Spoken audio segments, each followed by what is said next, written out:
up in Northern California, like some more kale and broccoli and Brussels sprouts. These are mixed salad greens like kale, mustard greens, and whatnot. I kind of cut those all together. That's arugula there, and some collards right after it. These are some broccolis that are done.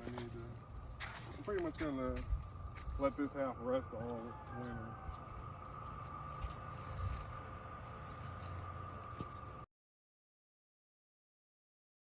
Shade ball. So we're using shade ball to keep the pool out to grow, like spinach and lettuce and stuff. But it's kind of garlic.